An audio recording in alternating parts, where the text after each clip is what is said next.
All right, hey, what's going on, guys? It's me, Matthew. Thanks for joining back. Again, I really appreciate all the views we got. Like the thing says above, we're gonna get 100 subscribers by 2023. So let's fucking do this, yeah. But yeah, so I'm not actually auditioning to read with this one. I'm just gonna offer some of my D&D Dungeon Master tips. I've been playing for about almost a year and a half now. Really passionate about the game. I like it a lot. I know so many other cool, more popular, awesome YouTubers have done this video countless of times, different ways. But I figured I'd just give my perspective on it because I never, I grew up never thinking I'd play this game, and I fell in love with it, man. But DMing it, it's really just one of those things that, honestly, you just got to put yourself into it. And once you do, it's awesome. It really is. So I'm making these videos too. I just put my feet in the water. Thought I'd have some fun with it, but let me offer some of my tips that I think would be helpful to any of you guys and gals out there that are running any games, or thinking of running any games, or just need some help with any of like your game prep, any of your ideas, or in game itself. I really feel like DMing, it's very. It's calming. If you can plan, prep, or I don't know, if you just enjoy the chaos of wrangling cats, it's kind of calming. It's a fun thing to do. But I'm gonna just kind of gloss over these really quick. I've got 5 that I wrote down here, but the big one as a dungeon master.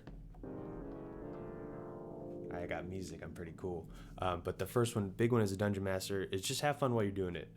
Don't overwork yourself. Like, all I can recommend is just have fun while you're setting up this game. This is a game. This is a hobby. Don't burn yourself out while doing this. Even if it's a pre-written module or a homebrew, whatever the session or the campaign is, don't overwork yourself. Have fun with it. This is something for you to enjoy when you're, by yourself or with your friends. But this is your hobby. This is your time. Don't let it consume you. It's fun to think about it all the time. Oh, but what if I do this?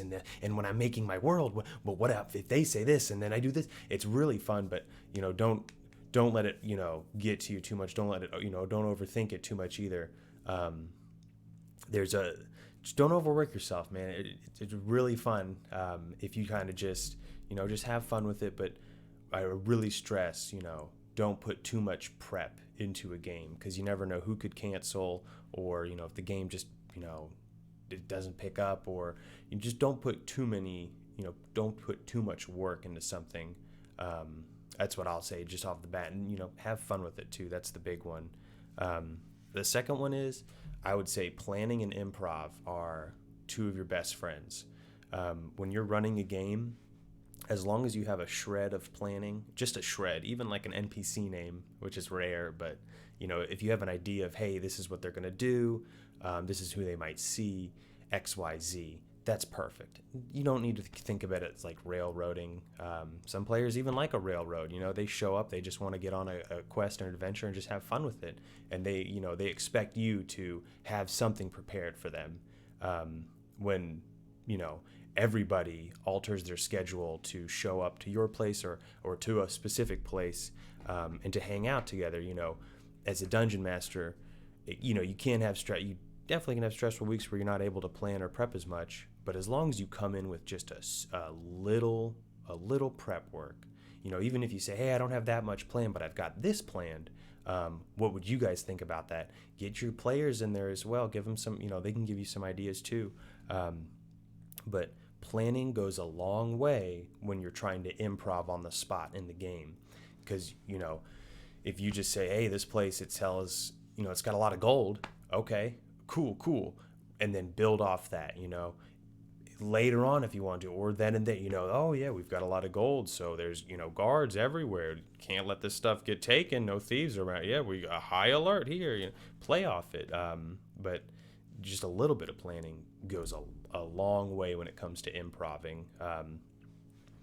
My next one would be, big one as a dungeon master, let the characters have their time to, let them have their inputs.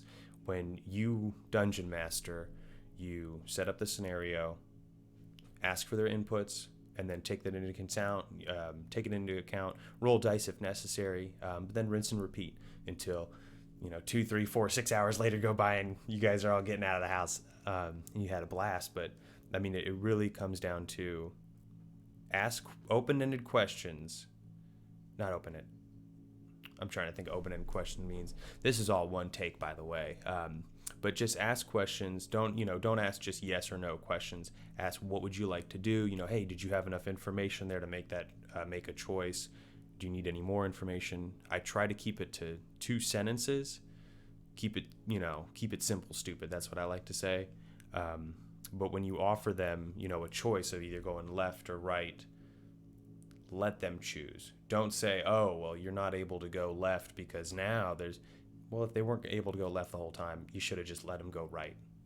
You know what I mean? When they have the time to put the input in, you take their input into account and then you put it into the game. That's where, a little bit of planning and improv, then you take their input, you got to stew, baby. You got to stew. Because then what you're doing is you're validating the characters as they input into your game and you output their action. You're validating them coming over, spending time with you, playing this game with you, but you're validating them as a player. They're validating you as a DM. When they give you inputs on the spot, they'll see you, go into a frenzy trying to create something. Oh yeah, this NPC's name, that's them putting you in the hot seat. That's perfect. As a dungeon master, you want to be in the hot seat, but you can only get in the hot seat if you ask for their input. You know what I mean? And a little bit of planning and a little bit of improv goes all the way when helping take into account PC inputs in the game. The 4th tip, I think this is the biggest one.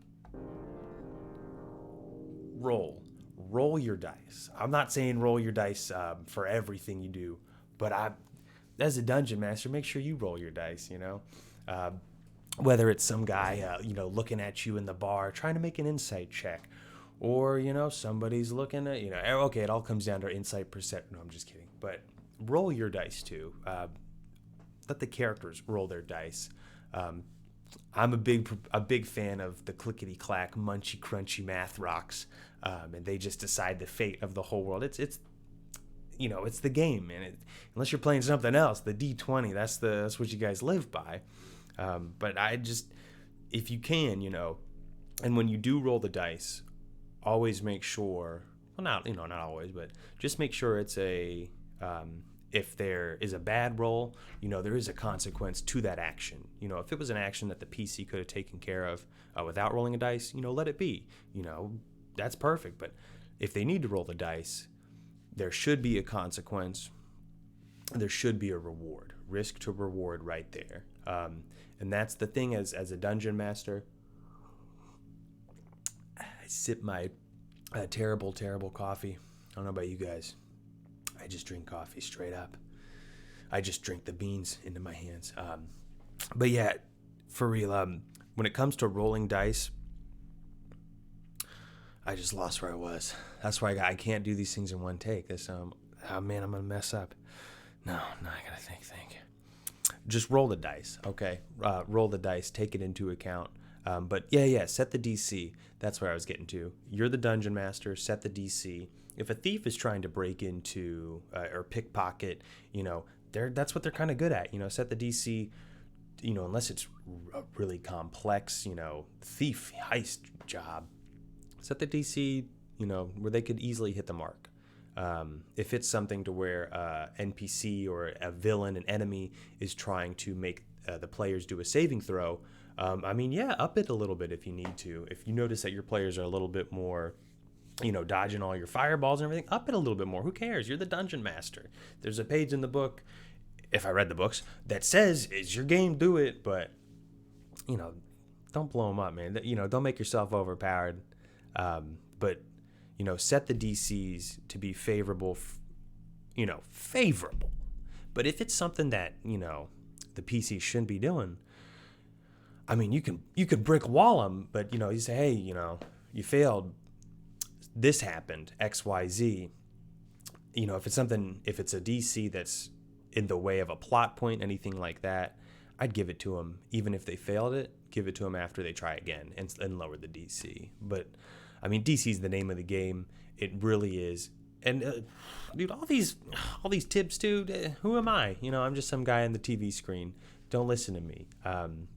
Listen to yourself. Listen to your players at the table.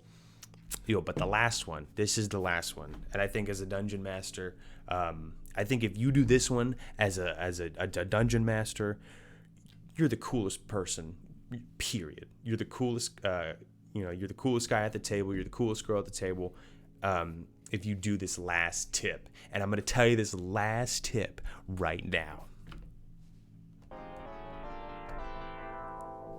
Okay, so that last tip, it really boils down to let everybody shine. Let everyone at the table have their time to shine. Don't let somebody hog the spotlight. But when it comes down to running the game as a dungeon master, and this is, I'm going to paraphrase from WebDM's video. When it comes to running the game as a dungeon master, your expectations are very high.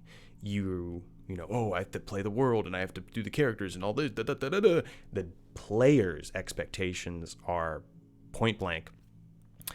Hey, are my friends here? Hey, did I get to roll the dice? Hey, did I get to do that thing that my character is really good at? Hey, was there snacks too? Cool. Right?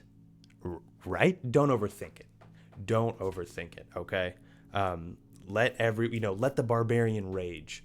Let the wizard take 5 minutes, but then cast a really powerful spell that he finally was able to figure out.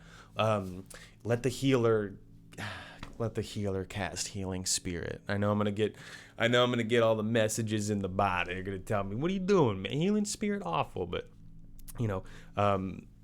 let the rogue steal some stuff. Let the bard try to seduce everyone, but they can roll a con save to see if they. Well, I'm trying to stay monetized here, but I can't say nothing. But let everybody have their time to shine. If you don't do that, come on, man. Everybody chose to be there, and give them their time to shine. That's their time. Let the cleric go out. Let the paladin beat the crap out of the zombies. Just it's all up to you, but let them shine. Because if you let your players shine, at least every session, they at least get a little bit of that spotlight time. They at least get to do that cool thing that they are supposed to do.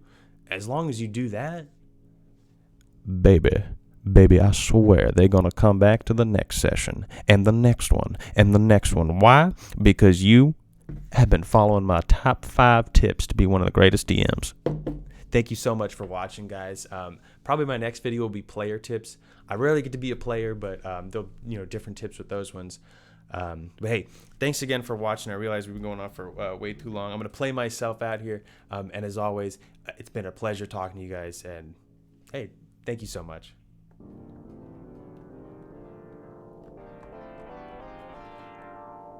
Cool. You guys have a good one.